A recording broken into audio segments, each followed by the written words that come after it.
It's probably an enormous topic, too big a topic. I've asked him to select some important biomaterials and talk about their properties, ones that we use for not the bearing surfaces, well, not so much the function of the bearing surfaces. We're covering that another talk.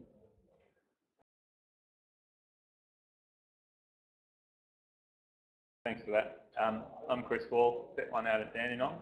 I'm giving the industrial engineering talk for the afternoon. So just briefly, what we're going to cover today, we'll quickly look at some of the requirements for orthopaedic biomaterials. I'll go through some of the definitions of all the different mechanical properties that you might see in the literature. We'll look a bit at some of the metallic materials, polymers, ceramic materials, and along the way we'll have a look at implant manufacture. You know how I get rid of that little thing there?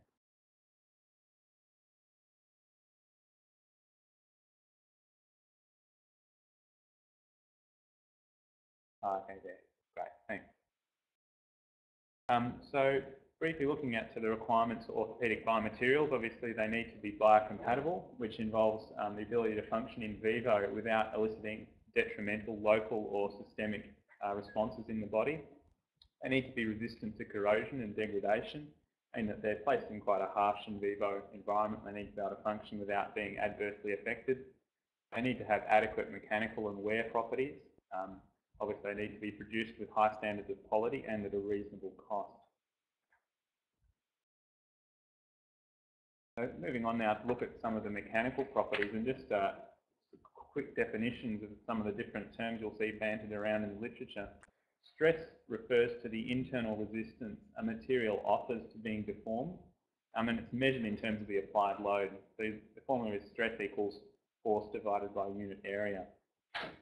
Strain is the geometrical measure of deformation, representing the relative displacement between particles in a material body, and it's measured as change in length over original length. And the elastic modulus is the ratio of stress to strain for a given material, and it's a measure of the material's ability to maintain shape under the application of external loads. So the higher the elastic modulus of the material, the stiffer it is, and the more resistant the material to deformation from any particular, or for any particular shape or loading. So this is just a basic, quite simplified stress strain curve that I pulled off the internet. This point here is called the yield strength, which is the point on the stress strain curve at or beyond which plastic deformation occurs, which means that the release of the load, it no longer reverts to its original shape. It has some residual deformity. So elastic behaviour is this part of the graph here, where at the release of a load, the material returns to its original shape, whereas plastic behaviour refers to this part of the graph whereby release of the load reveals permanent plastic deformation of the material. The ultimate strength of material is the point at which the material ruptures. So ductile materials are materials where there is a clearly defined yield point followed by a period of plastic deformation and then an ultimate rupture point, whereas a brittle material has very little or no plastic behaviour and undergoes little plastic deformation before fracture. And finally, fatigue is a phenomenon whereby repetitive cyclical loading can reduce the ultimate strength of the material. And this is the most common mechanism of failure of orthopaedic implants. By definition, the stress at which a material can withstand 10 million stress cycles without failure is the fatigue strength or endurance of the material. Now, some of the metallic materials used in orthopaedics, most of them are alloys, and alloys are metals composed of mixtures of both metallic and non-metallic elements, which are added to impart workability, strength, ductility, elastic modulus, corrosion resistance, and biocompatibility for specific load-bearing applications. And these are some of the common ones used in orthopaedics. So firstly, stainless steels provide a balance between high strength, good ductility, and good fatigue performance. And they're predominantly used in plates and screws and nails, but also in some of the older style prostheses. Stainless steels are predominantly an iron-carbon alloy, But other alloying elements include molybdenum, chromium, and small amounts of manganese and silicon, which are added to enhance various of the different mechanical properties of the stainless steel. Breakdown of the rough percentages there. Cobalt alloys are among the strongest of the orthopaedic implant materials, and they display superior fatigue and ultimate tensile strength, and they're therefore suitable for high load bearing applications that require long service life. However, the increased strength is at the expense of decreased ductility. The basic elements of cobalt alloys are cobalt, chromium and molybdenum, and also tungsten and nickel are added to improve fabrication and machinability. The titanium is a somewhat unique metal in that it has a corrosion resistance significantly higher than the other ones we've discussed. Pure titanium is used in orthopaedics, however it's got a very low tensile strength, so it's generally used for fracture fixation in phalangeal and metacarpal fractures. So for this reason, titanium alloys are more generally used. And the most common orthopaedic titanium alloy is titanium, aluminium, vanadium, which has a high strength to weight ratio and an elastic modulus roughly half that of stainless steel and cobalt alloys, therefore less stiff, resulting in less stress shielding, hence its application in fracture fixation devices.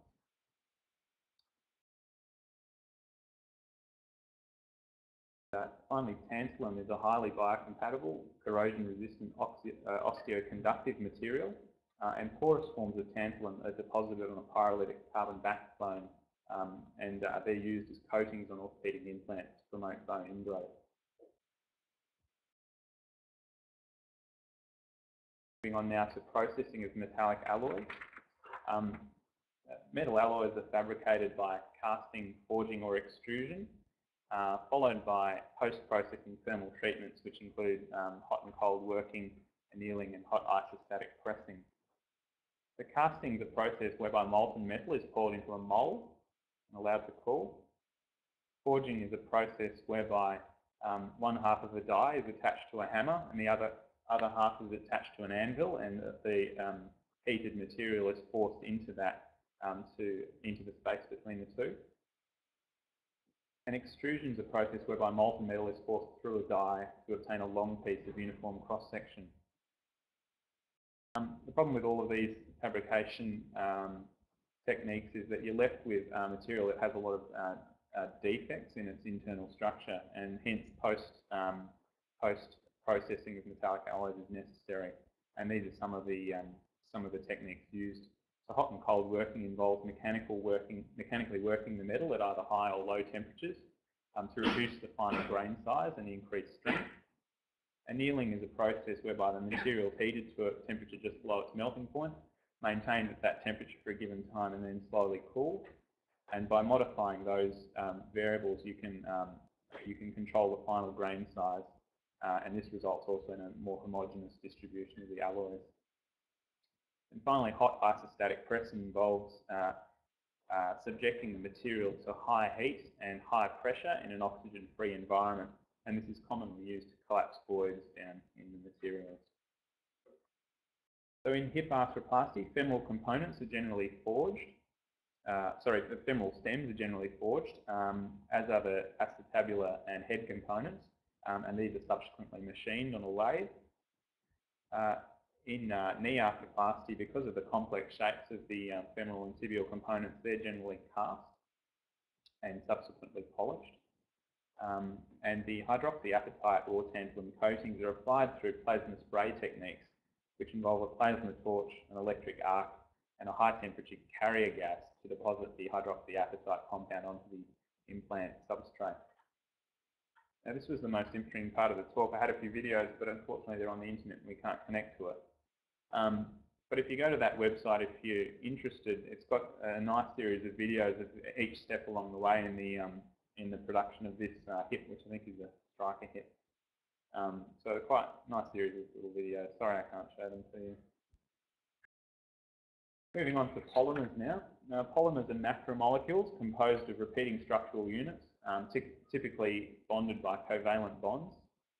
The organic monomers are molecules predominantly based on carbon, hydrogen, oxygen and nitrogen. And the properties of a polymer are generally dictated by its molecular weight, the physical structure, isomerism and crystallinity. Polymers have two applications in arthroplasty. The first is in the polymethyl methacrylate bone cement, and the second is obviously polyethylene. So polymethyl methacrylate, as you know, is used as a grouting agent to secure implants to bone. It comes in a liquid and powder form. The liquid contains methyl methacrylate monomers with a couple of substances to prevent premature polymerization, and the powder contains an already polymerized PMMA. There are a number of copolymers used, including polystyrene and methacrylic acid, which increase the toughness of the material. And they also add a radioopaque material such as barium sulfate or zirconia, so that it enables visualization on post-op X-ray. And as we've heard today, antibiotics can also be added. Polyethylene is a polymer of the monomer ethylene or ethene, and it's the most widely used plastic in the world. There are many different types of polyethylene, classified depending on their density and branching.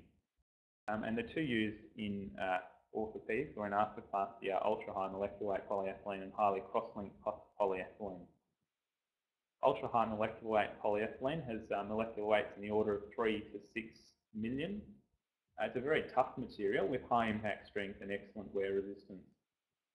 The major disadvantage, which I think Alan will probably be talking about, is the generation of wear debris, which can lead to aseptic loosening. And this led to the development of highly cross-linked polyethylene, which is a modified form with increased cross-link density. The increased number of cross-links increases the abrasion resistance and decreases the generation of wear particles. However, it also makes the material more brittle and may adversely affect the fracture and fatigue properties. So a balance needs to be maintained in the manufacturing process. Highly cross-linked polyethylene is formed through gamma irradiation of ultra-high molecular weight polyethylene.